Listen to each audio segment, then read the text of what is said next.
Hey, par ici! Eh oh! Oui, par là! Entrez, j'ai un truc important à vous dire. Consommer moins d'eau, d'électricité, d'énergie, préserver une bonne qualité d'air à la maison, ça vous parle, non?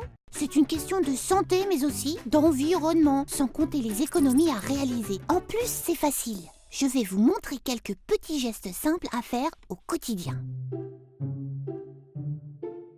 Un premier geste qui ne va pas me demander beaucoup d'efforts. C'est joli ces petites lumières sur tous ces appareils. Ils sont en veille? Pas tant que ça, ils continuent à consommer. Allez hop, j'éteins tous les appareils en veille. 20 heures de veille, c'est 4 heures d'utilisation normale. La facture d'électricité va commencer à baisser.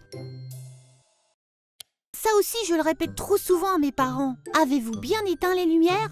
On ne va pas jeter l'argent par les fenêtres.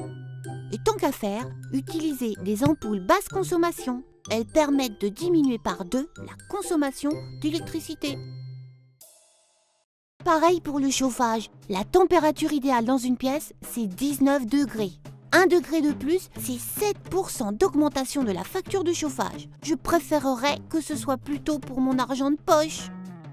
Et on peut encore diminuer la facture en fermant les volets et les rideaux pour conserver la chaleur. Pas bête! Et si on passait maintenant à la salle de bain? Ça ne sera pas pour prendre un bain justement. Si je prends une douche, c'est 5 fois plus économique. Et rien qu'une économie de 50% d'eau, c'est presque 150 € par personne par an. En plus, je passerai moins longtemps dans la salle de bain, c'est mes parents qui seront contents. Pour économiser l'eau, j'ai un autre truc, le mousseur au robinet. Jusqu'à 50% d'eau consommée en moins. Et au passage, je vérifie les fuites. Un robinet qui goutte, ça représente 35 000 litres d'eau par an, ce qui nous fait tout de même 105 € par an en plus et un sacré gaspillage. Ah, la cuisine, ma pièce préférée. Oula, mais il y a quand même un peu de boulot côté chaudière. 3 ans sans entretien, c'est un coup à mourir d'une intoxication au monoxyde de carbone. Et je ne rigole pas là. Plus de 3500 personnes en ont été victimes lors de la dernière saison hivernale, provoquant 18 décès.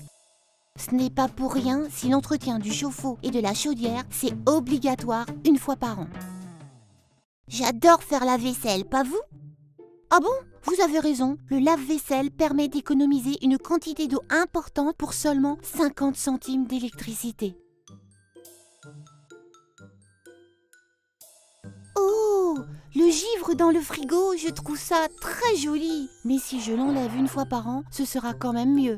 3 mm de givre en moins dans le frigo, c'est 30 € en moins sur la facture de mes parents. Bon, un dernier conseil. Pour éviter les moisissures, les champignons et les allergies, les irritations qui vont avec, nettoyez vos grilles d'aération. Vous aurez meilleure mine.